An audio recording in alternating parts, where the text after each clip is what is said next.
Tot aquest monolit és poc per a fer homenatge a l'historiador de dret i jurista. Arcadi no sols va ser un referent en l'àmbit acadèmic, també en el poble i en el món cultural.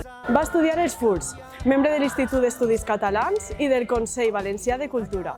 Premi de les Lletres Valencianes, Creu Sant Jordi de la Generalitat de Catalunya. I va ser clau en la creació del Centre d'Estudis Ballers, d'Acció Cultural del País Valencià, de la Universitat Jaume I i del Reglament de Funcionament de les Corts Valencianes.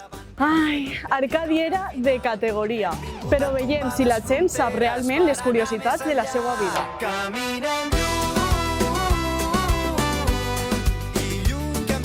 Una pregunta amb 3 possibles respostes, sols una és la verdadera. Arcadi va ser un advocat i jurista, però defenia que les lleis eren imperfectes, racionals i molt necessàries, i no teníem cap mena de validesa. La B? La segona, la B? Eren racionals i molt necessàries? Sí. Vos comente, va ser un advocat que defenia que les lleis eren imperfectes. Ja ho sabem. Ja ho sabem, no ho sabíem, la veritat. Eren imperfectes. Imperfectes. I són imperfectes. Ho són avui en dia encara. Encara. T'haig de dir 3 frases, però sols una és veritat. La primera, va ser el primer alcalde de la vall i per això sabia tant de reglaments. La segona, va ser regidor de l'Ajuntament de la Vall durant més o menys 6 anys en cultura. I la tercera, va viure sempre així en la vall perquè deia que no podia allunyar-se del poble. A veure... La segona és que havia sigut alcalde? No, havia sigut regidor de cultura. Regidor de cultura. Ixa, la segona? Bueno, matrícula, una altra matrícula sobre la Universitat d'Arcàdia, sí,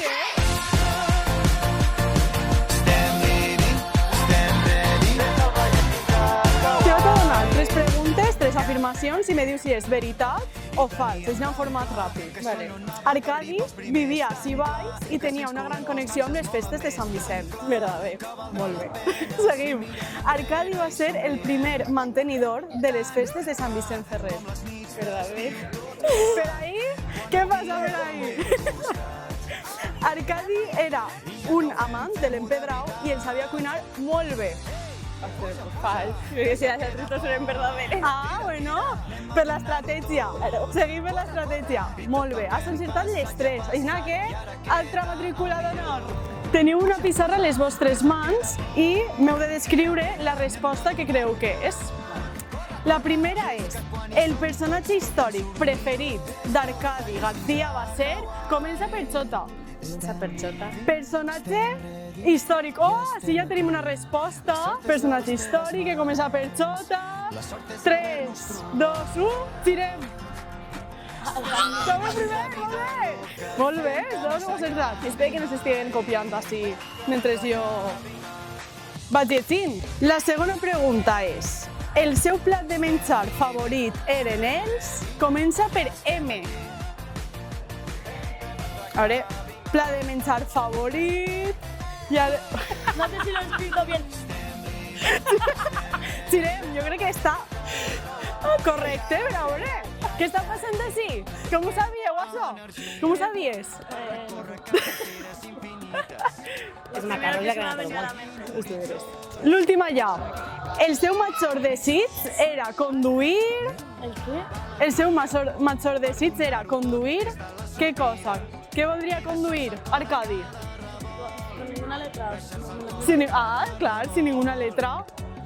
Què voldria conduir? Vinga, va, tirem. Un Ferrari i un coet espacial. Ell era més humil. Una moto. Era més humil, Arcadi. Una cançó que arribi quan no arriba l'aire i en el moment més vulnerable ens ajuda. Ja siga pel seu amor als macarrons, estudiar la regulació de les relacions privades o no tenir clar si cuinaven pedra o no, Arcadi ha estat una persona clau per a moltes de les institucions i entitats que avui conformen la vall i el territori.